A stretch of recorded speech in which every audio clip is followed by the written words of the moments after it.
शेतकरी बांधवांनो नमस्कार। महायोजना दूतमध्ये तुमचं अगदी मनापासून स्वागत आहे। मित्रांनो, हा जो पाठीमागे दिसतोय तो ओसवाल कंपनीचा 3 HP सोलर प्लांट या ठिकाणी लावलेला आहे। आणि ही जी मोटर आहे 3 HP ची मोटर जवळपास 230 फूट बोरमध्ये खाली सोडलेली आहे। 70 मीटर हेडचा या मोटरवर पंप लावलेला आहे।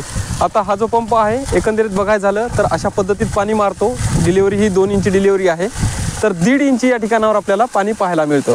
आता याच्यामध्ये कसं आहे, बोरला ज्यावेळेस पाणी जास्त होतं त्यावेळेसही हा पंप म्हणजे थोडा ही छेडी पाईप भरून फक्त असं जागी भरून पाणी मारत होता। एकंदरीत शेतकऱ्याचं म्हणणं आहे की हे पाणी पंप आम्हाला कमीच मारतं। आता याचे कारण असे असू शकतात की ही 3 HP मोटर आहे, हिला ताकद कमी पडते ते पाणी लिफ्टिंग करण्यासाठी, तर ते पाणी कमी मारतं। आता कदाचित आता बोरला पाणी कमीही झालं असेल त्याच्यामुळं पाणी हे कमी मिळतं। पण याच्यावर एक सोल्युशन तुमच्यासाठी आहे की बाबा हे तुम्ही जे पाईप टाकता, आता आपली काय आहे मोटर 3 HP आहे, मोटर 3 HP आहे म्हणजेच आपली जे काय आहे मोटरची ताकद कमी आहे। आता आपण त्याच्यावर 70 मीटर हेड टाकला, 70 मीटर हेड टाकला तर म्हणजेच आपल्या मोटरवर जवळपास 10 इम्पिलर ते 12 इम्पिलर त्या ठिकाणी कोणती कंपनी 10 इम्पिलर देते, कोणती कंपनी 12 इम्पिलर देते, तर याच्यावर जो लोड आहे ते 10 ते 12 इम्पिलरचा लोड आहे।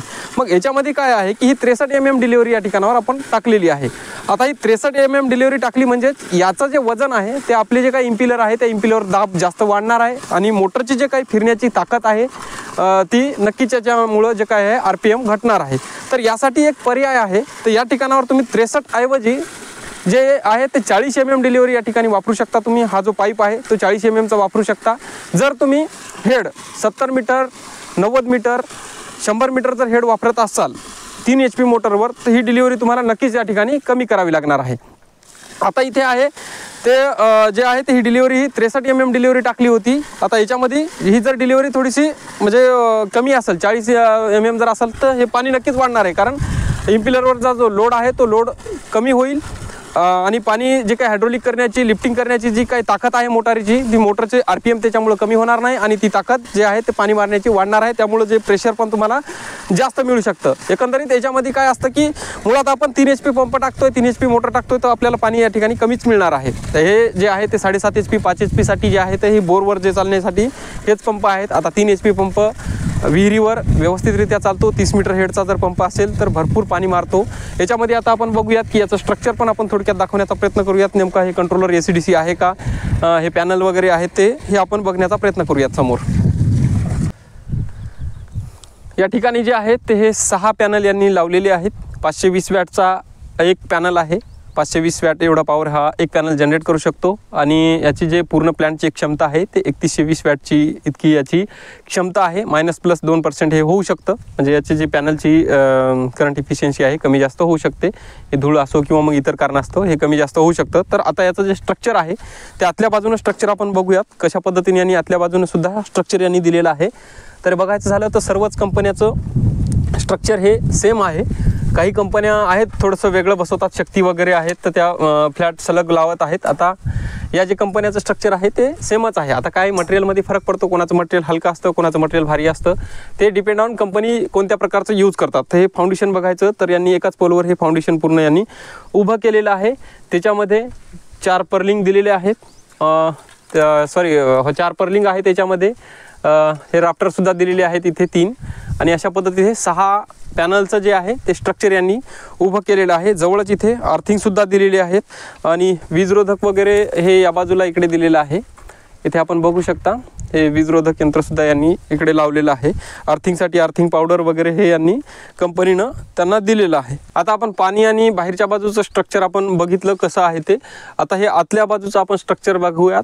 जवळपास म्हणजे सर्वच कंपन्याचं सेम स्ट्रक्चर आहे। या ठिकाणी याचं फाउंडेशन आहे सिमेंटमध्ये, हे एका पोलवर उभं केलेलं आहे। इथून दिशाही बदलू शकता। ह्या पिना काढल्याच्या नंतर याच्या ज्या सूर्यप्रकाशाच्या दिशेनं आपण पंपाला वळवण्याकरता इथे दिशा आहेत। या ठिकाणी 4 राफ्टर टाकलेले आहेत आणि ह्या जे पर्लिंग आहेत तर इथे त्यांनी पर्लिंगासुद्धा ह्या दिलेल्या आहेत। आता यामध्ये जे काही आहे ते ह्या सोलर प्लेटसुद्धा ओन कंपनीच्या म्हणजे ओसवालच्याच ह्या सोलर प्लेट यांनी दिलेल्या आहेत। ही 49 वोल्ट ची सोलर प्लेट आहे, 520 वॅट एवढा ही पॉवर इथे जनरेट करते। आता याच्यामध्ये कंट्रोलरचं जर बघायचं झालं तर हा ओसवाल कंपनीचा कंट्रोलर आहे। हे PM कुसुम अंतर्गत योजनेअंतर्गत हे मिळालेलं आहे। या ठिकाणी महावितरणचा लोगो आणि नाबार्ड अंतर्गत फंडिंग होती त्याला, म्हणून हे आपण नाबार्डचं इथं यांनी लोगो वगैरे दिलेला आहे। आता इथे एक नवीन सिस्टम दिलेली आहे। आता बऱ्याचशा कंपन्यांना हे देण्यास सुरुवात केलेली। या ठिकाणावर एक MCB दिलेली आहे। आता या MCBचं काय काम आहे की पूर्ण पॅनलचा जो पॉवर आहे, करंट आहे, कंट्रोलरमध्ये जाण्याच्या अगोदरच इथे एक MCB लावलेली आहे, जेणेकरून एखाद्या वेळेस आपल्याला हे कंट्रोलर परमनंटली बंद करायचं किंवा तिकडे काही काम करायचं तर इथून MCB आपण ऑफ करू शकतो। ऑफ केल्याच्या नंतर पुढे कंट्रोलरमध्ये हा पॅनलचा पॉवर त्या ठिकाणी जाणार नाही। म्हणजेच यदा कदाचित आता उन्हाळ्यामध्ये आपला पंप बंद असेल किंवा मग आणखीन आपल्याला काही कारणास्तव हा पंप बंद ठेवायचा, आपलं भिजवण झालं, काम झालं, तर या ठिकाणून आपण एकदा पॉवर ऑफ केला तर मग कोण बटन जरी ऑन केलं, ऑन ऑफ केलं तरी पुढं काही फरक पडणार नाही, कंट्रोलरमध्ये त्याचा पॉवर हे जाणारच नाही। आता याच्यामध्ये हा कंट्रोलर जो आहे तो याचा पूर्ण डाटा जो आहे तो या साईडनं दिलेला आहे। आपण बघू शकता हा डाटा कशा पद्धतीनं आहे। आता इथे बघायचं जर झालं तर मोटरचं पूर्ण डिटेल दिलं आहे।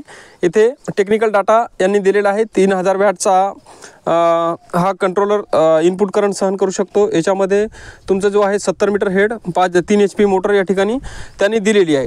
आता इथे AC/DC जर बघायचं झालं तर हा कंट्रोलर या ठिकाणावर AC/DC हा दिलेला आहे। यांनी काय केलेलं, आउटपुट व्होल्टेज 180 व्होल्ट AC एवढं त्यांनी या ठिकाणी दिलेलं आहे। आता भरपूर जणांच्या माध्यमातून सांगल्या जातं, भरपूर कंपनीच्या माध्यमातून सांगितलं जातं की आमचा कंट्रोलर AC/DC आहे।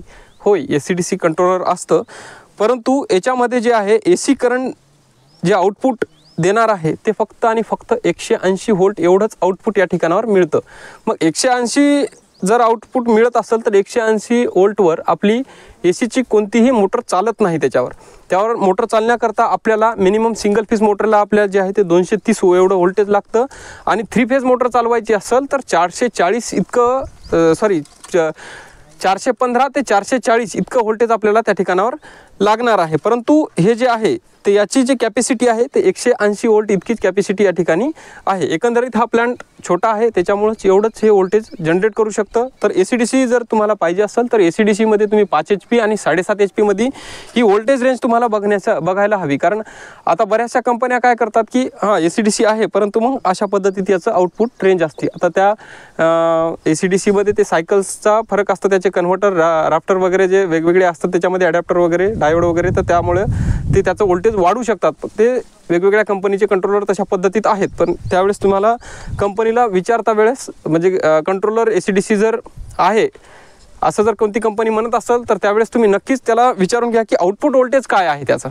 कारण तुम्हाला आउटपुट व्होल्टेज जर 200 व्होल्टपर्यंत जर मिळत असेल तर त्याच्यावर तुमचं कुठल्याही प्रकारचं इक्विपमेंट त्या ठिकाणी चालणार नाही। मग अशा पद्धतीत याचे जे काही रेंज आहे ते मग ते याची कमी येत असते। आता याचं कसं असतं की कमी येण्याचे जे काही असतात त्याचे रेक्टिफायर असतात किंवा मग हे स्टँडर्ड त्या ठिकाणी वापरलेले नसतात त्याच्यामध्ये, तर ते AC ज्यावेळेस कन्वर्ट करतात त्यावेळेस त्याच्यामध्ये काय असतात, ज्या काही सायकल्स असतात त्या सायकल्समध्ये आपल्याला साईन सायकल्स हव्या असतात, त्या एकदम प्युअरली त्या ठिकाणी मिळत नसतात त्यामध्ये। त्यामुळे जे आहे ते आपली मोटर चालत नाही, आवाज देणे किंवा मग इत्यादी प्रकारचे त्याच्यामध्ये प्रॉब्लेम येऊ शकतात। तर बघताना तुम्ही हे सगळं बघून घ्यायचं आहे। हे डाटा व्होल्टेज नेमकं किती देते, काय देते, हे सगळं व्यवस्थितरित्या तुम्हाला त्या कंट्रोलरवर बघायचं आहे। शक्यतो तुम्ही 3 HPचे जर असेल तर ACच्या वाटा जाऊ नका, DC आहे तर DC चालू द्या। त्याच्यामध्ये शक्यतो 30 मीटर आणि 50 मीटर त्या ठिकाणावर हेड टाका, म्हणजे तुम्हाला व्यवस्थितरित्या ते पंपाचं परफॉर्मन्स देईल, कामसुद्धा व्यवस्थित करेल। तर हे होतं आपलं ओसवाल कंपनीचं 3 HPचं स्ट्रक्चर। त्याचा आपण हेड बघितला, त्याचं पाणी बघितलं, त्याचा जे काही कंट्रोलरचा डाटा बघितला असेल, माहिती आवडली असेल तर व्हिडिओला लाईक करा, चॅनलवर नवीन असाल तर चॅनलला सबस्क्राईब करा। धन्यवाद।